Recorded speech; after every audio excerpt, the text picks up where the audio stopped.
So Arsenal crushes all Real Madrid's hopes and dreams for the remontada at the Bernabeu and absolutely dismantles them with the 5-1 on aggregate to advance to the semifinals of the UEFA Champions League. What an incredible time to be an Arsenal fan. Not to say that I am, but I am a Real Madrid.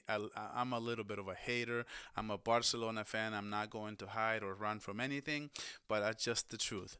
And for everything that was said for Real Madrid, after all the talk from the Spanish media, after Jude Bellingham saying we were talking about the comeback on the bus, Vinicius Jr. Thursday 9 p.m.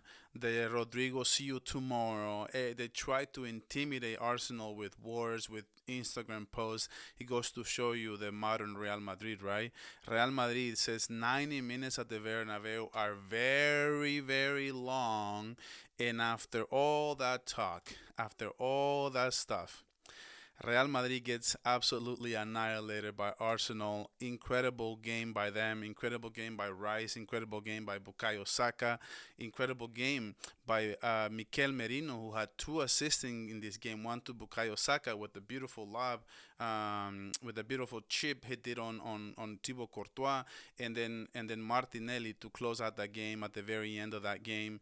And the only reason why Real Madrid got even a goal in this game was because Saliba made a mistake, and it was an incredible mistake after having an amazing series. He had been playing really, really well, really solid, and great game by Rice as well. Like Declan Rice was just everywhere in this game, which is off the charts. And I'm not saying that just because of the two goals that he scored in the first leg.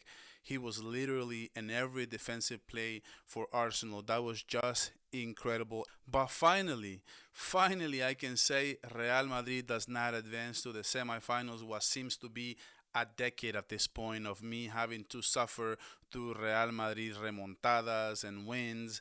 It feels like luck has finally run out. And it started from that moment when Arsenal was given a penalty kick in the first 15 minutes of that game or 18th minute of that game. To what to me was really surprising is that it wasn't even a clear penalty. To me, I think it was a bang bang play from a corner kick that I was a player that was not even getting to that ball anyways. I did not agree for that penalty, and what a freaking stupid way for Bukayo Saka to step up and basically did a panenka to the left to the right of the keeper. So that was insane. Usually when you do a panenka, you want to do it straight to the middle when the goalkeeper goes left or right, or or go try to go really high, but he just doesn't put any power on it and literally just gives it to Courtois, who was celebrated for this incredible save. But it was mostly Bukayo Saka who didn't do a very good job at finishing this penalty kick, and all the momentum switched to Real Madrid, and all the settings and all the makings and ingredients were there for Real Madrid to pull off yet again another remontada because they made that save. So that brings the stadium to life, and the players get all pumped up and they're ready for this remontada. But it's just didn't happen. But it's great, crazy to think that now that Real Madrid gets eliminated in this game, how both Barcelona and Real Madrid started this season. One Barcelona who was start of a team on a rebuild, firing Xavi Hernandez and hiring Hansi Flick, and see if he can rebuild and maybe play in a couple seasons fairly competitive. And now Barcelona is playing like the best team in the world, and Real Madrid was getting Mbappe, who had a Real Madrid who had just won the Champions League, and everybody thought like now the world have to get ready because they can only be so much better with Mbappe. Well, I am here to say and crush all Real Madrid hopes and dreams. Mbappe has made Real Madrid worst. Mbappe has made Real Madrid play worse football, and it's not his fault. And I'm not here to bash on him, but this is the front office issue. This is Florentino Perez at his core, and with uh, his thought in his mind that he wanted Mbappe, and after Mbappe denied twice, 2 years in a row, finally they were able to get Mbappe, but they never ever think maybe it's not a good thing to that Mbappe doesn't want to come, because Mbappe, it's a left winger. Vinicius is a left winger. Rodrigo is a left winger. You have three left wingers playing, and this is the problem. You want to play like this, and now that I'm looking at Ancelotti ball and I am looking at Flick ball, it seems like they play two different sports. And I know I already said this before on my other video reaction after the Arsenal beat Real Madrid 3-0, but what I'm going to say is basically the same thing. Today is a day where Real Madrid could give them 200 minutes to play this game, and they are no way in hell coming back and doing a remontada against this Arsenal team, who are just better physically, or faster, stronger, everything in size. They wanted it more. When you see Bukayo Saka at the 70th minute or something like that before he gets taken out, and basically defending Vinicius Jr. down the left wing, that is just insane, man. That is people playing as a team. That is players playing as a team, playing as a unit, and that's something that Real Madrid, you will never see them playing like this. And this is a hit of reality for Real Madrid. Look, Real Madrid tonight, you see from the first minute, they were motivated. They were running, they were defending, they were up for every moment, they were up for every play, and still you realize that even trying, not just trying, is not enough.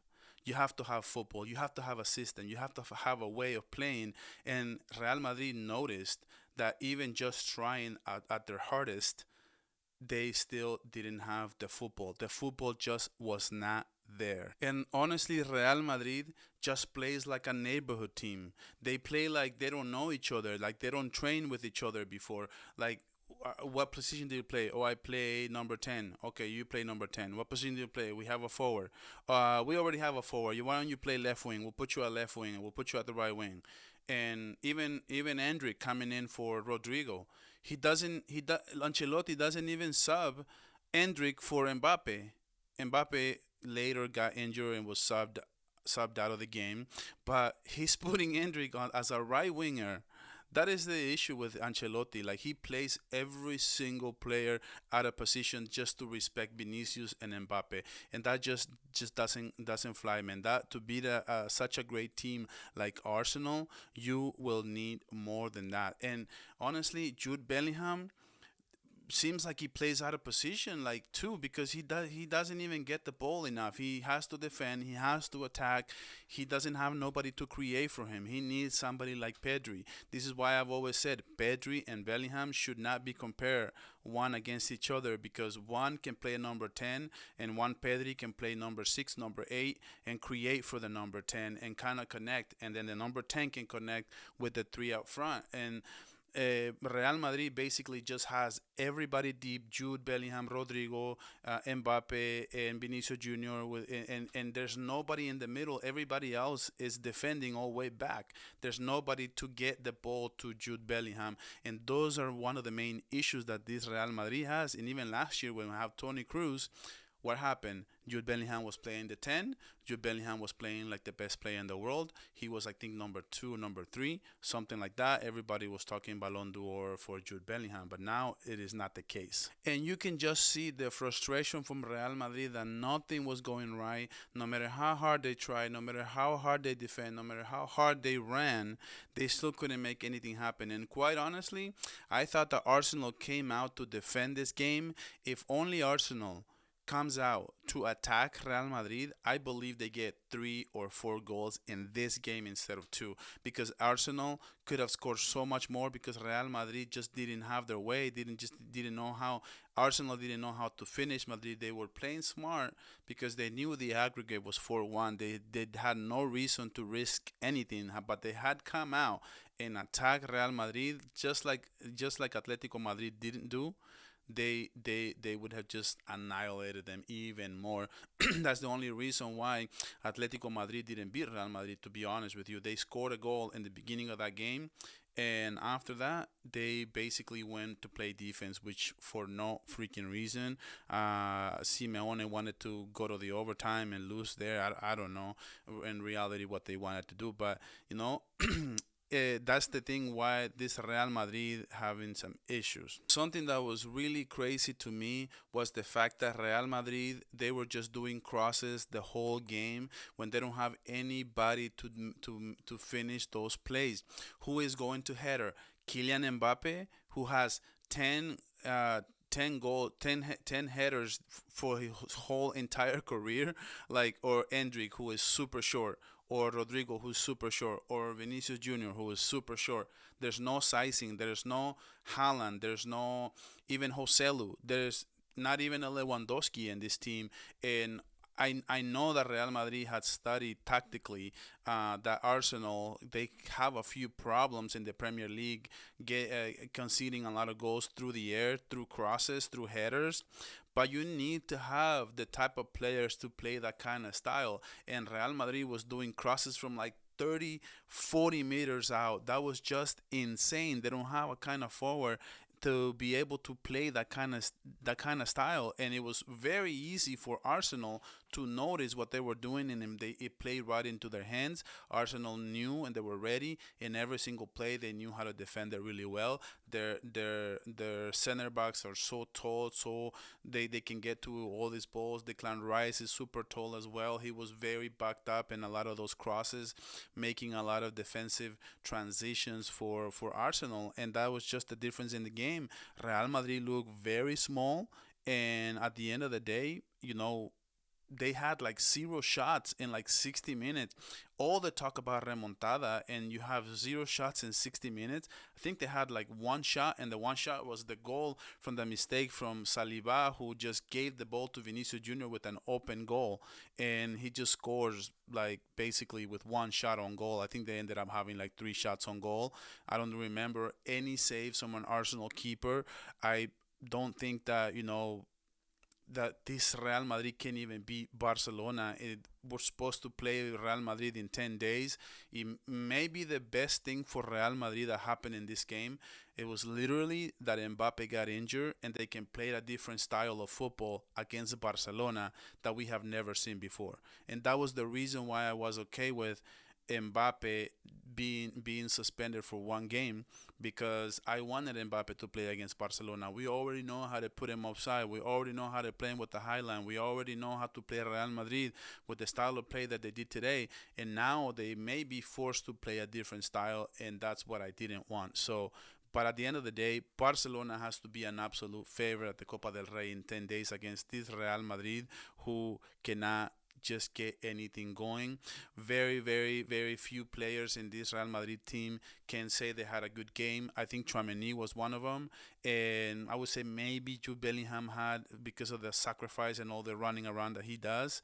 But if you're Arsenal, you gotta be happy you signed $100 million Declan Rice. You have Partey, Mikel Merino with 2 assists, Martinelli getting a goal, Bukayo Saka back in form.